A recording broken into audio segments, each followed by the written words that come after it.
Well, national polls of Democrats show that former Vice President Joe Biden is leading the large pack of Democratic presidential contenders. So what are his chances of winning the nomination and of beating President Trump next November, which may be a little more important for Democrats? Let's put those questions to Isaac Wright, Democratic strategist and a partner at the Forward Solutions Strategy Group, and his Twitter handle is at IZAC_WRIGHT. Isaac, thank you for talking with us. Good morning. How are you doing? Okay, doing just fine. So in your view, what does Joe Biden have going for him that the multitude of other Democratic candidates don't? Well, I think Joe Biden is going to really make an interesting case before the Democratic electorate in the primary and before the electorate as a whole. I mean, he has years of experience, which can be both a liability and a strength. But as you saw, when he coming out of the gate, he set the record for first day for 24-hour fundraising for any of the 20 or so candidates right now in the primary. And for what we've seen in the leaks reported in the news from the Republican White House, he is the most feared candidate by Donald Trump, which is a pretty big statement. Why do you think Trump's more afraid of Biden than the other Democrats?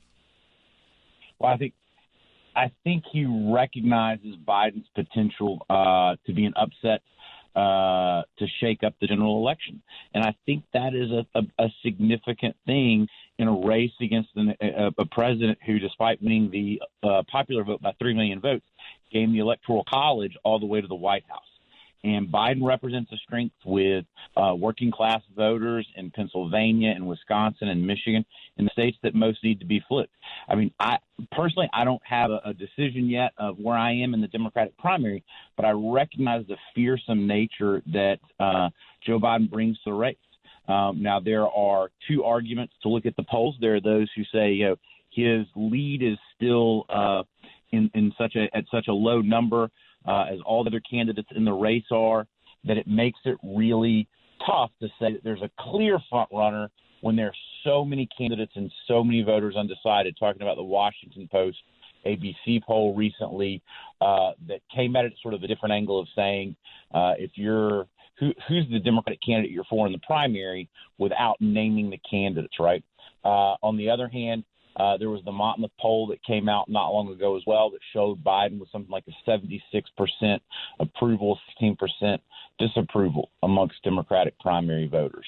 So there's sort of two schools, folks who say, look, he's the immediate front runner, others who say the front runner in the polls when there are this many people and the numbers are so low in the polls, is it that huge of a lead? Either way you look at it, every Democrat right now in the field is saying, how do we measure up? How do we compare to Joe Biden? That's been the big change since he announced on Friday in the primary.